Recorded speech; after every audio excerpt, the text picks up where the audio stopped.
You might remember from a few months ago, Bill Baker was on here talking about physical metaphors and therapeutic purposes, like climbing up a high telephone pole, standing at the top and jumping for a trapeze, that sort of stuff. He did that for years. He also was one of the highest paid executive coaches for the Tony Robbins companies until the end of the year. He just retired. So now I'm going to try to pry loose some of those secrets that he couldn't talk about when he was still employed by the Tony Robbins company. So we'll see what we can get on today's episode of the Essential Coaching Skills Podcast. You are listening to the Essential Coaching Skills Podcast, a show devoted to uncovering the systems and the secrets that set the best apart, where you learn how to take your coaching clients to the next level, while you grow the coaching practice of your dreams. So sit back and relax, or sit up and get excited. Either way, you might want to pay attention. This could be important. Bill Baker, nice to see you again. Well, thank you, Doug. Good Happy to be New Year. back. Yeah, absolutely. Yes. And it's been amazing because we haven't seen each other for like 45 years or something. No, I'm exaggerating, but it's nice to see you again. It's only been a couple months since I saw you last. So It is nice. It is nice to reconnect with you, Doug. Thank you. Thank you. So if people are just tuning in and haven't heard the first part of our interview, just to recap a bit, you used to work for Tony Robbins as both a coach, but also you were the guy that put on those amazing physical metaphor experiences, the pamper pole, as I called it. I think the power poles it became later, where you'd climb up to the top of a 40-foot, 50-foot, maybe 60-foot telephone pole at some point. And 50, and then jump off to catch a trapeze and that sort of stuff. One of my favorite activities at the certification courses that we did, but you did it for years and way beyond just the certification. And that's what we talked a lot about and how you came to be doing that through, the idea of physical metaphors and Milton Erickson and the idea of, therapeutic task assignments kind of stuff that Erickson would do. And then we also talked a little bit about the coaching experience. You were an executive coach for Tony Robbins' workshops as well, his organization. Right. So I want to know more about the coaching. So that's why I've asked you back. You are the first person, Bill Baker, who's ever been on this twice. Oh my God, I am so privileged. That sounded very sincere, Bill. Thank you. Well, I am truly honored, Doug. That sounded sincere too. Okay, bite me. How about that? Does that sound sincere? Yeah, that did. Okay. Working on your delivery. I like it. As our mutual friend, Tony Robbins, once said, sincerity is the secret to success. And once you can fake that, you've got it made. That's what he said. It was a joke. And yeah. So, Bill. Yes. Tell me about coaching. Whoa. So, tell me about life, let's narrow the question down a little bit. Okay. So, last time I saw you in person, well, that's not necessarily true, but last time I saw you at a Robbins event, Tony was teaching neuroassociative conditioning, and you were there to help people have experiences that were meaningful to them. And somewhere around then, when I saw you last, maybe 2000 or something like that, he started doing a coaching service that there was Robbins, I don't know what it was called exactly, but Tony Robbins coaching. Yeah, that's pretty much it. Tony Robbins coaching service. Okay. And so people could actually have a one-on-one experience with someone such as yourself who was a certified coach or something like that through the Tony Robbins organization. And I'm just wondering what that meant. What did people get? What was coaching? Wow. Did that narrow it down? Not enough. How about this? Well, let's do this. If we begin with the idea of why would someone hire a coach? Okay. Is that a good place to start? It's as good a place as any, yeah. So why would somebody hire a coach? In the Robbins world, we were hired to help people achieve outcomes. Okay, stop. So you were hired by Tony to be a coach. Correct. So somebody would hire a coach because they want to achieve outcomes. Yes. Okay. So somebody who wants to achieve outcomes, could you be more specific about that? Like what sort of outcome? Sometimes the outcomes would be really specific, like I want to make, $300,000 or more a year. Sometimes they would be quite general. I'm feeling lost in my life and would like to help find more of a purpose.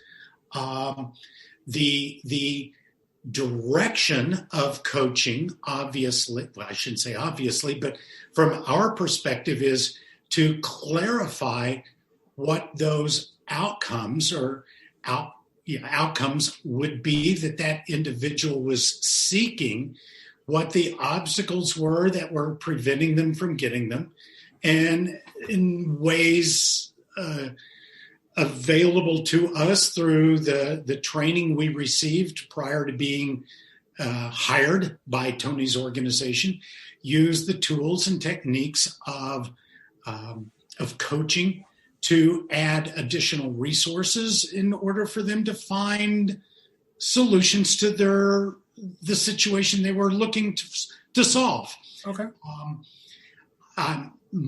As I was a coach within the organization for almost 18 years, and during that time, I'll use it in the respect of as I gained tenure or time in the seat, in the chair, as I made reference to earlier, the types of clients I got to work with and the challenges they brought were more sophisticated. They were more sometimes business oriented, working with business owners, C-level executives, C-suite members, and they frequently had to do with business orientations. Not always, but frequently. For those of us who don't know C-suite, what's that mean? Like CEO type? Yeah, levels. chief, Okay. Chief marketing officer, chief technology officer, Yep. Chief operating officer. I think I said that. Yeah, the COO, CEO, CEO, CFO, COO, CMO. Yeah. Okay, cool. So you basically became, the big guy. You were the top of the heap as Robbins coaches. You were up at the upper echelon. Yeah. Oh. So did your method of coaching change when you were at that level?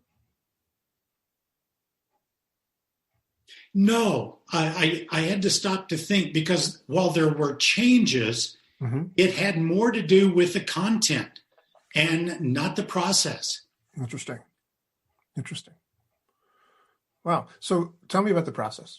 Tell me about the process that you did that was consistent across those different levels. And by the way, was this something that you kind of created for yourself? Because you're a PhD, right? You have a doctor of education.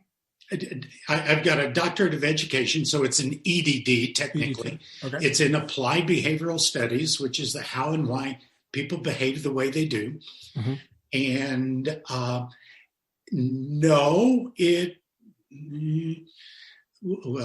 do I say this? There is a process that is expected to be followed as a Robbins coach. Okay, good. And as you become comfortable with that process, it's pretty much a 7 steps. And you're probably going to ask, what are those 7 steps? And as I got more tenured, I didn't pay that much attention to the 7 steps. So I'm not going to be able to answer what are they, not too clearly, but they have to do with, gaining rapport, has to do with identifying an outcome in specific terms, has to do with getting leverage, has to do with identifying possibilities for solutions. I don't know where we are in terms of numbers, how close I am to getting all 7.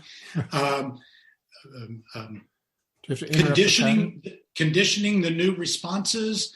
And then the final piece is both a future pace as well as tests for ecology, to make sure that there aren't other factors, environmental factors, that might trip them up or create challenges in being able to continue using those new solutions. Excellent. And that process, did it include interrupting a pattern? Was that if I didn't mention that, yes. Yeah. I seem to remember those things. Cool. That's interesting. So that was really the process that you did no matter what. I mean, basically, whether the person was coming in for like, I want to earn $300,000, or I just want to find my way through life, somehow I'm confused, or if it's a C-suite. Absolutely. To be their guy. Yeah. It would be, and my joking a moment ago about not paying that close of attention to the 7 steps, more in respect to the sequencing of following those steps. Yeah, in my mind, in my experience of coaching, most coaches are going to follow those 7 steps in their own way and in their own manner, and that's the way it should be.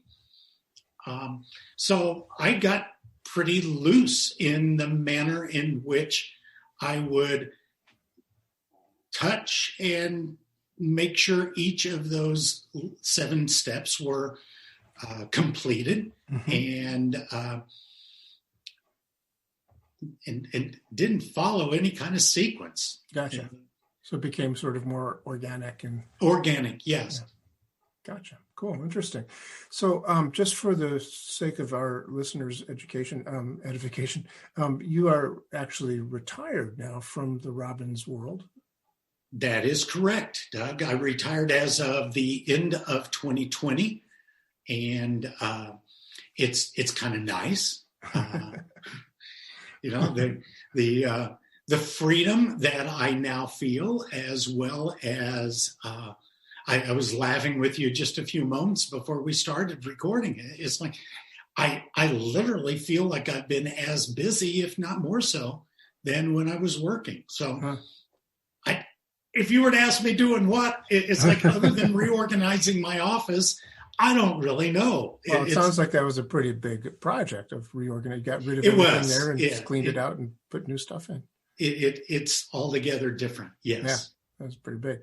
So the reason I brought that up for the edification of our listeners is so that they know. One of the reasons I'm having you back here is because there was stuff that you really didn't feel like you could say while you were still working for Tony Robbins. So now that you're free from those restrictions of, you can't say that because,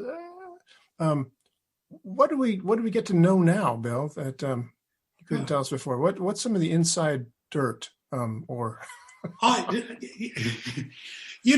it. One of the pieces, I'll share this. One of the pieces in my exit interview, if you will, is me sharing with the powers that be.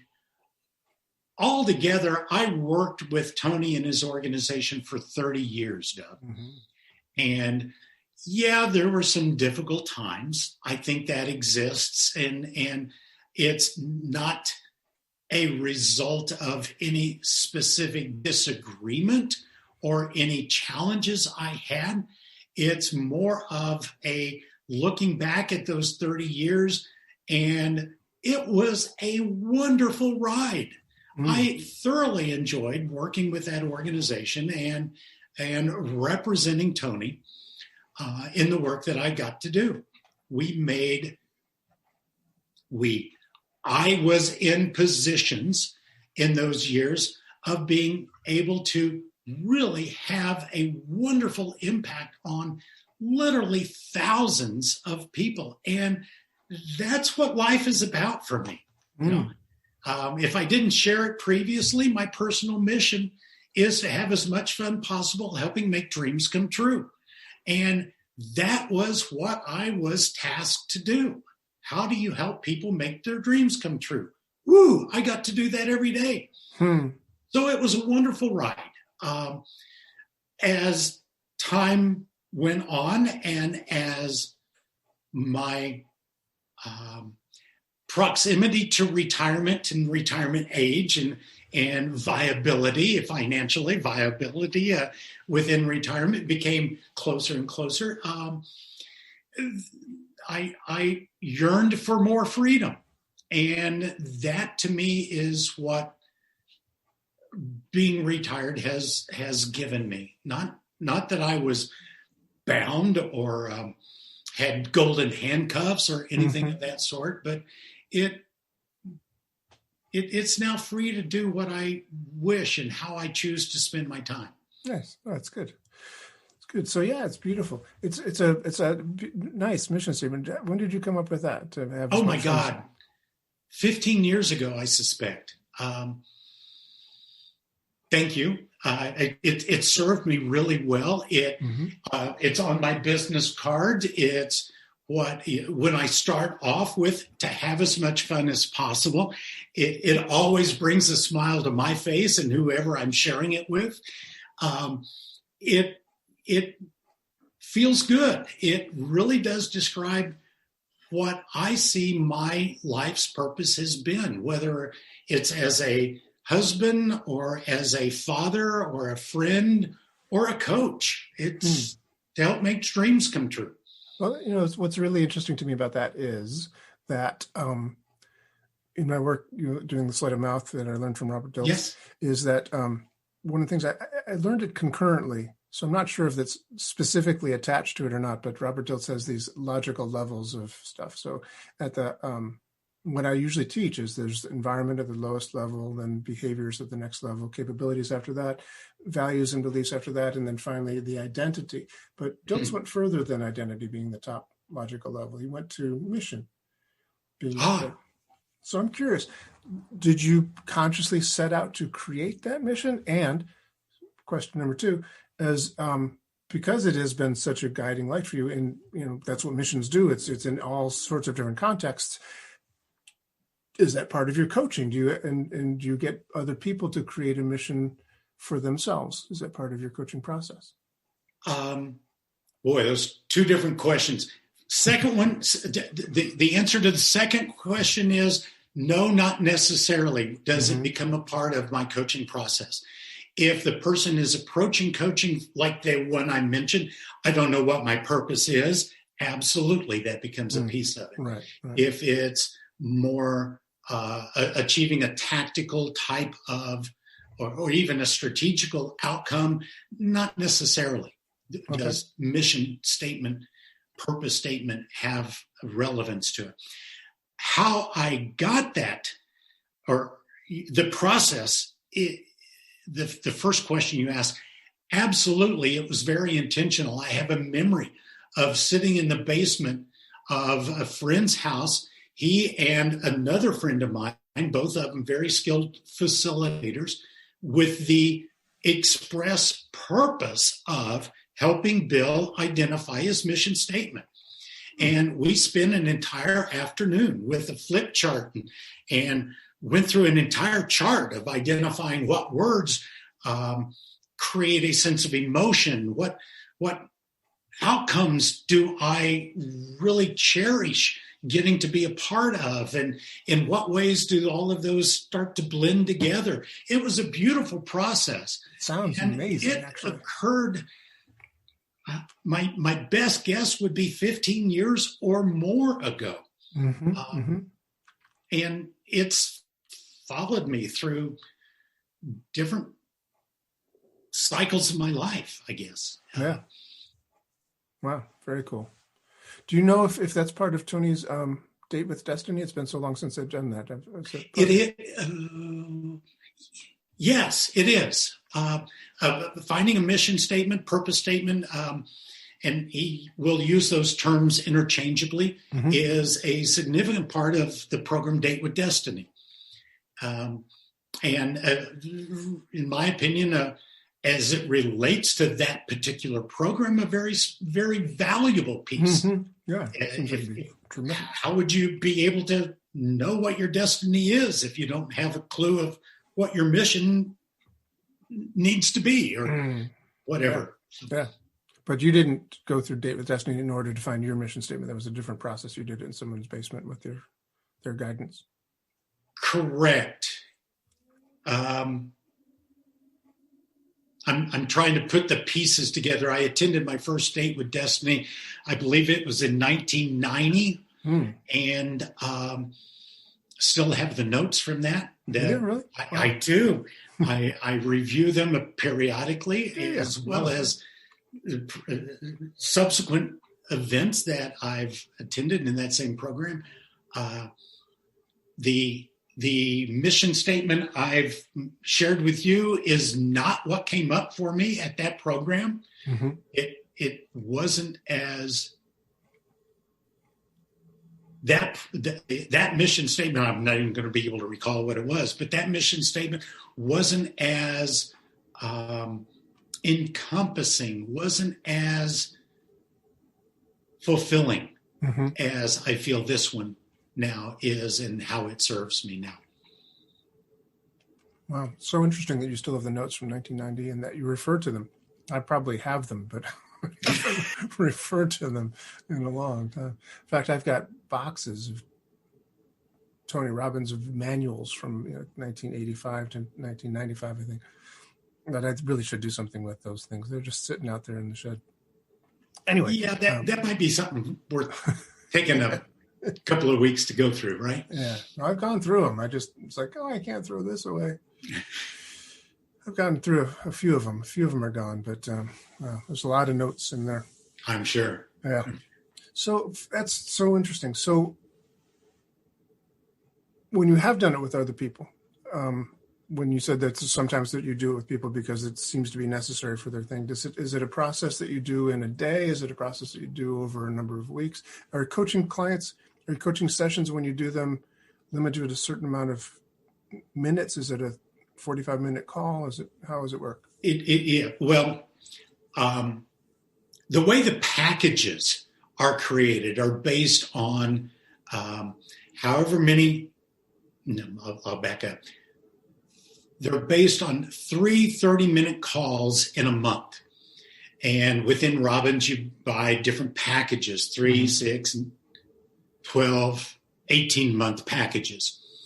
And now, as the coach, you have the freedom to be able to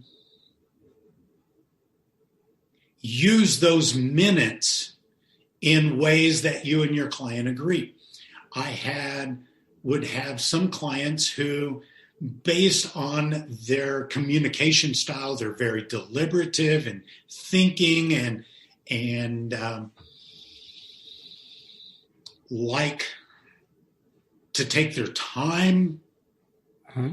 And I would make sure to schedule 45 minutes with them. For a 30-minute call. Because you're going to get done in 45 minutes what you might normally get done in 30. There was a physician that I had as a client, as I recall, an emergency room physician, who, because of his schedule, we would book 1-hour sessions every 3 weeks. And over the period of time, that pretty well, levels out to 3 calls, 3 30-minute calls in a month. But we had a lot of freedom in how to do that, and would be able to work with the client and decide together with them how we could use those minutes in the manner that would best serve them. Gotcha. Now, let's go back to your question. So if I'm doing a mission statement, how would that occur? Would that be something that begins to get created over multiple calls? The answer is yes. And I would have them do some research on, go to Google, find some structure of mission statements, some samples of mission statements, some idea of what we're wanting to accomplish in the first place. That might be one assignment. The next time it might be begin to identify what in your life does bring you excitement and passion, and then discuss in what ways do those manifest themselves. And then as far as what I would refer to as wordsmithing, I would leave that up to that individual to take care of in between calls. That certainly not the greatest use of a coach's time, in my opinion, unless they specifically made that as a request, which very rarely would occur. So, right. Is that helpful? Yeah. Yeah, it's helpful. So I'm trying to just, get some really good insights here because, these closed doors of Robbins research, is it called Robbins research? It isn't anymore, is it? Robbins Research International, yes. Is it still? Yes. Okay, cool. I haven't seen those initials in a long time, RRI. Anyway, so, that coaching method, so they teach people how to be a coach. So if somebody just wanted to be a coach, you could go into that coaching training and you'd learn how to be a coach. And then if you passed a certain muster, then they'd say, okay, we want to hire you to do this, or how does it work? Or do they hire you first and then train you? That's got some of the major points to it. They're at a place now to where they are able to be extremely selective in the candidates that they choose. And to give you a clue, we're talking there may be 2,500 to 3,000 applicants for 50 slots that are opened up for a training course from which maybe 25 individuals will be hired out of that training class. So it's an extremely rigorous process. That training is divided into 3 sections, 3 phases. The first, and this was pre-COVID, so it's had to be adjusted somewhat. But the first phase was a virtual, and in that it was covering a significant amount of the Tony material, Tony's programs and things of that sort, to become familiar with the tools and technologies that he incorporates. The second phase is live and in person, and usually is wrapped around one of the weekend programs referred to as Unleash the Power Within. Probably back in your days, I don't know, was it Mind Revolution days? My God, yes, you remember that far back, do you? Yes, it was originally called the Mind Revolution. You got to remember, my wife Peggy was working with Tony's organization before I even started, and that's 30 years ago. So yeah, we have quite a history there. So Mind Rev. It was called the Mind Revolution, yes, and then it was called the Unlimited Power Weekend. Oh, that's right. Still UPW. Unleash the Power. So it kept the UPW. Exactly. Unleash the Power Within. The second phase is wrapped around it and involves attending that program, and then a pretty intensive week-long live training that is where most of the people either make it or don't. And they're looking for a variety of different things. Number one, all in all, it's about 180 hours worth of training once they've been selected to join the training program. 180 hours worth of training. So that second phase is live and in person. It involves a tremendous amount of one-on-one practice, coaching.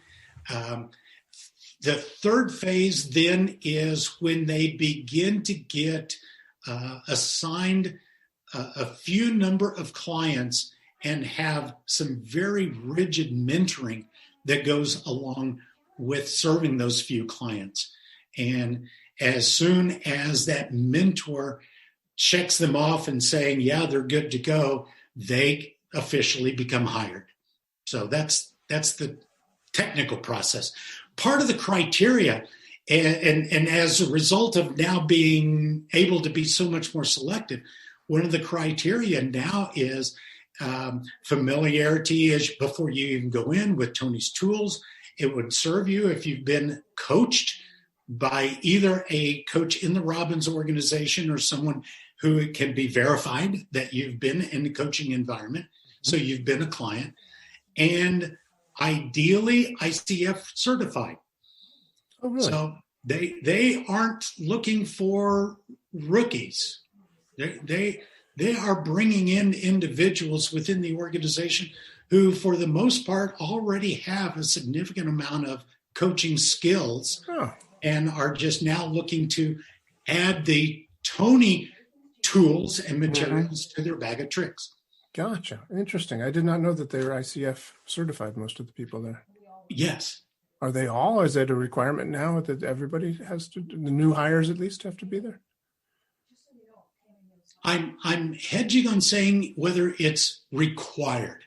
I know it's a favorable factor in your consideration. Interesting. That's really very interesting. Thank you very much. So, gosh, it's so interesting because, we talked, I think last time when we talked about how the term coaching and the whole field of coaching kind of evolved and was created by Thomas Leonard and other people as it came along. And then Tony Robbins at some point or another decided that, well, I like the word coaching more than therapy because it's not therapy. And I don't want to, have that anchor of, therapy to go in. If I go to a therapist, I must be crazy. I must be crazy. Or I just am broken and need fixing. That's the sort of therapeutic thing that he wanted to avoid, that, stigma or whatever. So he just started doing the same exact thing he was doing, but calling it coaching instead of therapies. So we did NLP or NAC coaching situations. And then it just seemed like it just sort of happened that, he had this coaching thing, but it's interesting to hear that there's kind of a rigor to there that's beyond just, very much so. Well, there's within the organization, I don't know that we've mentioned this before, Doug, there is in the neighborhood of 125 coaches working with Tony. And at any one time, I was going to try to give you a number. I believe the active client number is somewhere in the range, and it's a pretty wide range, between 3,500 and 5,000 people being coached within that Robbins coaching program at any one point in time. Wow. It's a significant part of the offerings and services from the Robbins organization. Interesting. And how much does it cost? Well, there's two levels of coaching. And I think we did kind of allude to this. I want the money. I want how much. I'm sorry? I said, I want to know the money. How much does it cost? How much does it cost? How much do you get paid? How much do you get paid? No, I'm just kidding. Yeah. You don't have to talk about it. I'd rather not share that. None now. I'm retired. Right? You're right, retired. The two levels of coaching, there's a more advanced, experienced level of coaches who are considered master coaches, and their prices are, it's the only price that I would be able to recall. And I'm only going to be able to remember one of the packages. The 6-month, 1 year, and 18-month packages are offered, and the 1 year package is $7,800 if you are a returning client. Now, by the time I would be working with someone, they'd already been brought into the coaching program by one of the coaching representatives, otherwise known as a coaching salesperson. And so I would get assigned that client based on a number of different criteria. A DISC assessment was always a part of the intake. Knowing what their outcomes were was a part of their intake. That these are things that they did prior to even signing up. for purchasing their coaching. And DISC scores, outcome, and availability of coaches. Most of the time that I was working there, I had a full deck of clients, and very rarely was open to new clients, just simply as a result of, the ongoing relationship with existing clients. They'd come to the end of the program and choose to continue to work with me.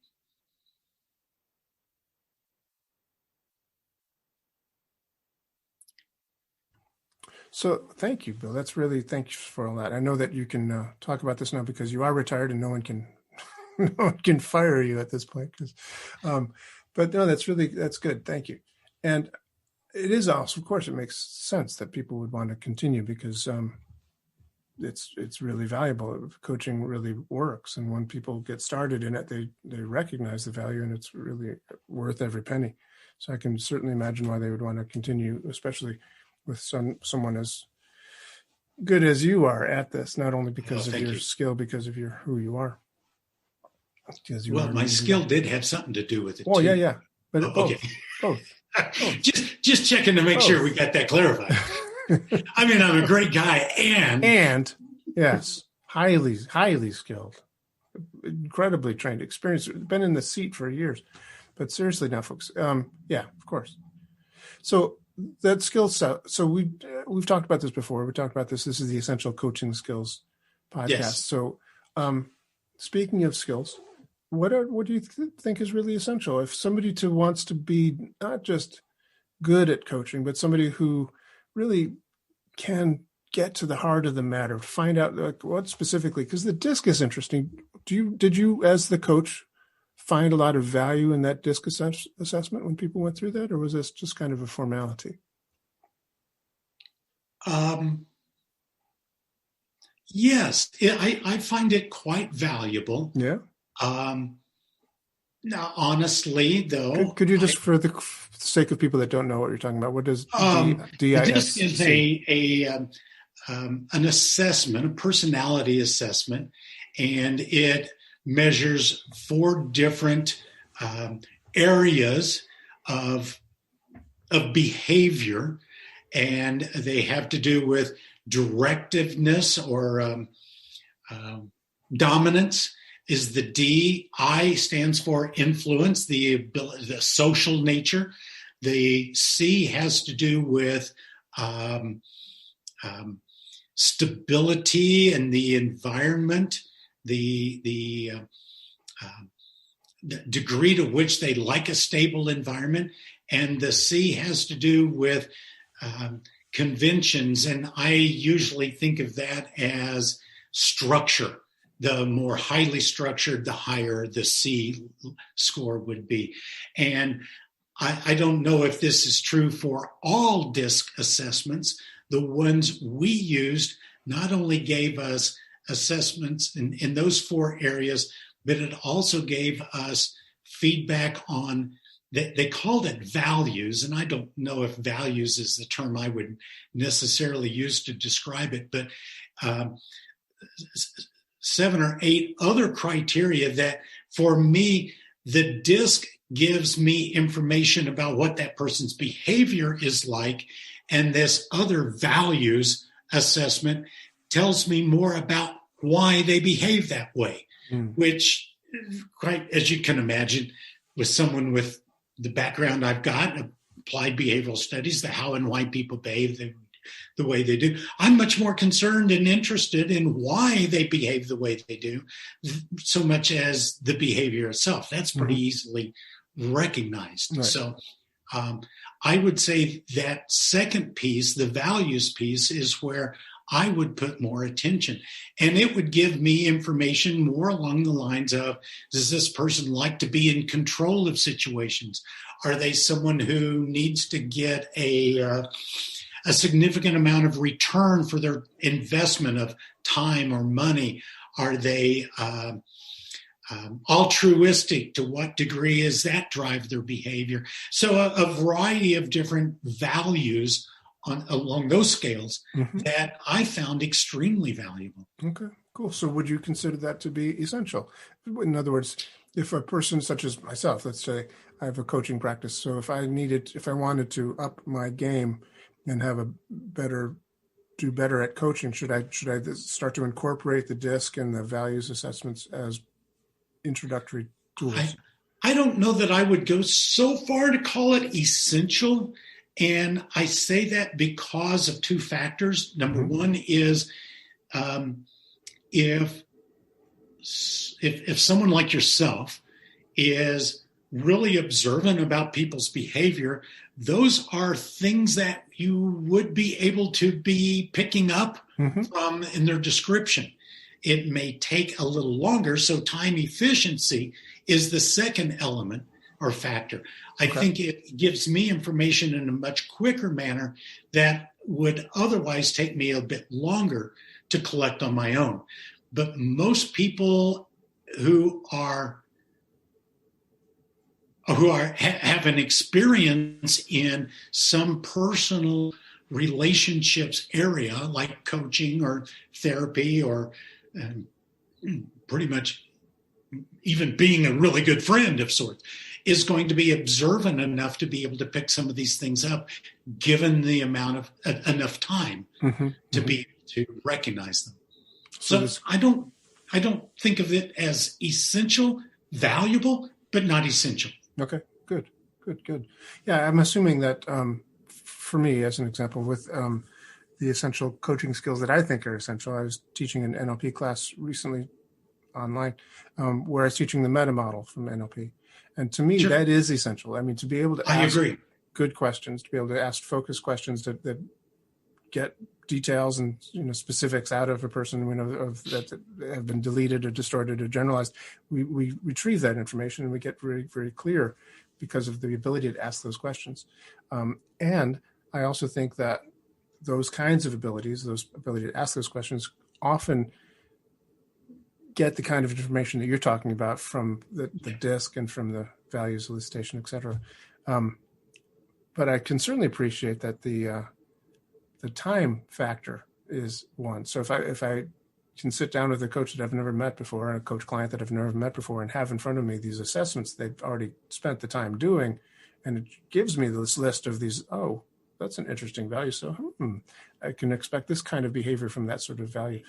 It would be a good cost. I mean, a good time saving. Time saver. It does indeed. Yes. Cool.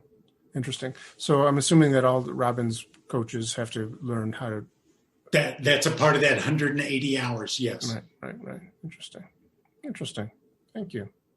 I know some other coach organizations that also have those kinds of assessments involved in the preliminary. Some other people who've been on this podcast who have, as part of their preliminary intakes, have the clients go through those kind of assessments, forms, etc. It's useful. I go through one with my clients that I got from Thomas Leonard. Thomas Leonard, I don't know if you know much about him, but he was an amazing person. And that, God, he just put out so much stuff in such a short period of time that's still really valuable. And unfortunately, he passed away way too young. So it's that fount of stuff stopped. But I still use one called the clean sweep process, which is basically— Never heard of it. Yeah. I'll send you a sample. It's four categories of information about a person. So they have 25 questions within each four categories. One category, as an example, is relationships. There's another category about money and other things. So within these, it's a very simple thing like, do you save money every month? Do you do you pay your bills on time? Just 25 questions in each category, and it's really good because a lot of times people are really great in one or two or three categories, but rarely are they great in all four. And this kind of gives us this element of recognizing that, wow, I've got a kind of blind spot here, don't I, in the relationship factor? I have a kind of blind spot, don't I, in this personal health kind of factor. Right, so it right. brings it up. Great. I'll look into that. Clean sweep. Thank you. Yeah, it's really very good. So I'm just a big fan of assessments. If you can get hold of some that are useful for you, that give you useful information, it can be definitely a good time saver. And also, if you get a little, I don't know, stuck in your coaching at some point, you go like, hey, I've been meaning to talk to you about this factor. How does that manifest in your life? Let's talk about that, shall we? And it's a good way to, keep the conversation going. Sure. Yeah. So like, how long did it take you to clean out your office, Bill? Did you have to wait till you retired to clean out the office so much? Before we started the conversation, those of you who weren't here, when Bill retired, he's cleaned out his entire office, thrown away everything, scrubbed it down from floor to ceiling, and replaced all the furniture with brand new furniture. And it's a complete clean sweep, you might say. See what I did there with the clean sweep thing? I got that. I did. I picked that up. Yeah. It's pretty good. So with the mission statement of yours of having as much fun as you can, helping people's dreams come true. When it comes to coaching and that mission statement, do you think that coaching was the ideal profession for you to be able to manifest that mission statement? Wow, that's a great question.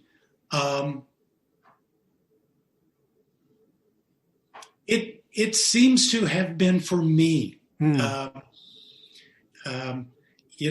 was laughing about this recently.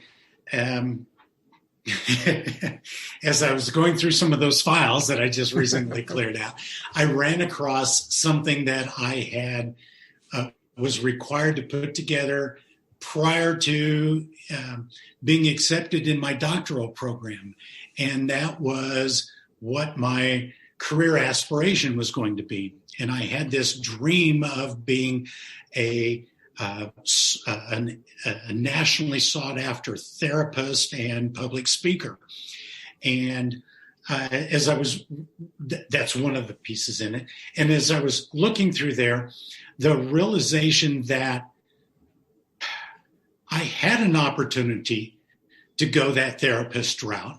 That was my first professional job, an office complete with a couch and the whole works. Wow, you had a couch? I did. Now, wow. I didn't have people lay on it, but but I had one. And Doug, I would describe that. I would go home and it felt like people had come in and thrown up on me all day long. And so I'm bringing that in now to say that role as a therapist didn't serve me well, at least not the way I was doing it at that time. Mm-hmm. Didn't serve me well at all. And the beauty, in my mind, the beauty of coaching, and especially within that Robbins model, is it is very much outcome focused. And so if somebody gets started on one of those throw up tales, of how my mother treated me, blah, blah, blah, it's like, I had the prerogative to stop them and say, you know what, as far as coaching goes, that doesn't count, So yeah, I guess it really is the ideal profession for me to be able to fulfill that purpose statement. Right. Cool. Do you have any specific stories like that? It sounded like you're on the verge of telling us a story about when somebody did that once with you in a coaching session and you just said, hey, stop, time out. Excuse me. Pardon me. God, I have lots, but I mean, I don't want to throw up on you or the listeners here either. Appreciate that. But yeah, I think I'd say it this way. Folks who aren't used to being coached mm-hmm. will frequently approach it as if they're in therapy. Right. And they want to tell me their entire history. Right. How do you handle that? Yeah. I'll ask specifically what I may want to know. So don't just go giving me the entire nuts and bolts story here. Interesting. So do you have any difficulty maintaining rapport when you say, "Oh, stop talking"? Just answer my question. I'm going to respond with that first part of that statement, to have as much fun possible. If I can make it playful, absolutely not. You know, being able to maintain rapport is as you know, a critical element. Right. Or if I lose it by being too abrasive in that stop sign I put up, then that's the first task to make sure it's reestablished. Right. Of course. And maybe as well, certainly as you know me, you know, laughter and fun and teasing and joking is a part of who I am. Yeah. So that would be the typical manner in which I'd get people to stop. In a joking, teasing kind of way, but maintaining rapport throughout. Yes. Yeah. Cool. Yeah.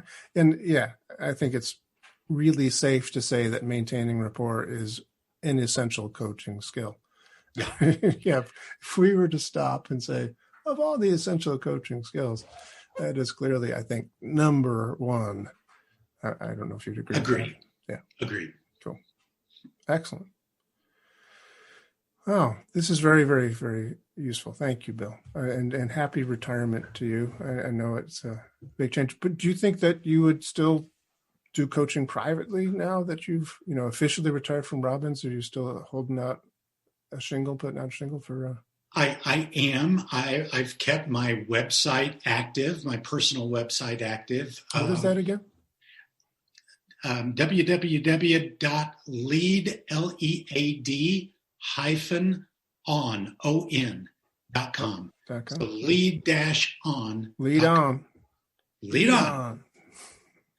So you still do private coaching? But I do. I do. Okay, cool. Do you charge a lot more now that you're? Yes, I do. More than I got paid from the Robbins organization, but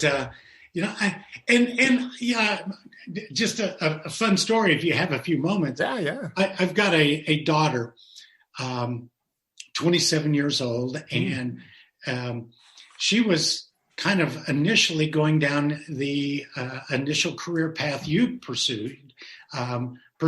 She's got a degree in musical theater and music and playing the piano and singing and all of that kind of stuff. So, the two of you have quite a bit in common in that respect. For the singing part, but yeah, go ahead.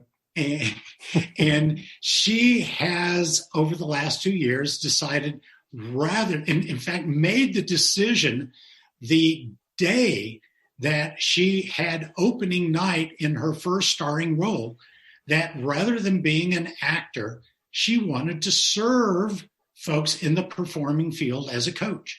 Oh. And hope she finished the performance before. Oh, she did. Yeah, the entire run. Yeah, I don't want to do this.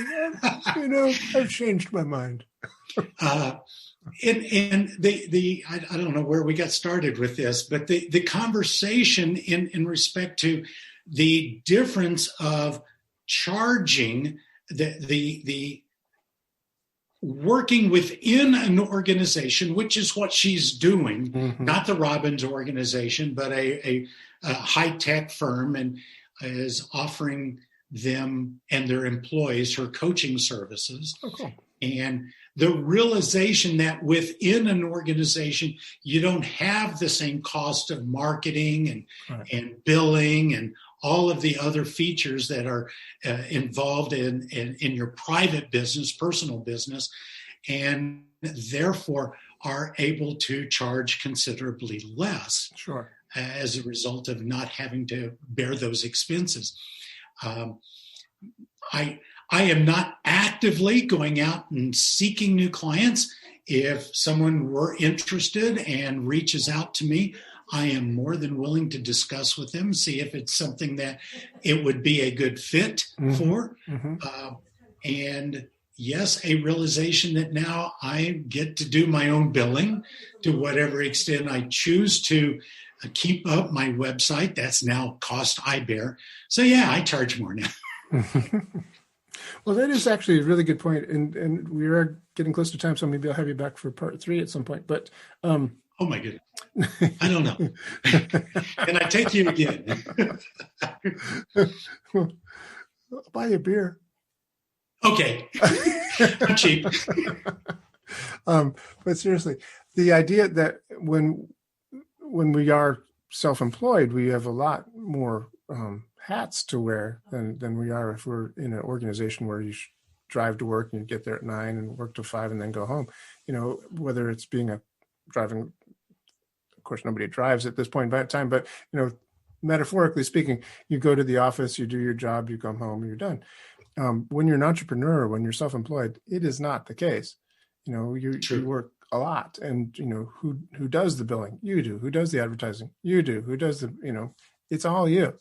And so there are a lot of different hats to wear, and one needs to be good at marketing. One needs to be good at the billing and creating the websites and whatever. It's not just be a good coach. So there is a lot more to this all than just a lot of ancillary skills that are required. Ancillary. Good That's word. True. Good word. Yeah, absolutely. Yeah. That's why you have the EDD. That's right. Yeah. The EDD. DDD.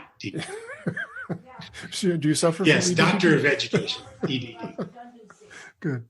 All right. Well, I'm going to let you go. Thank you very much. Bill Baker. So lead-on.com. Beautiful. And an email address is just real simple.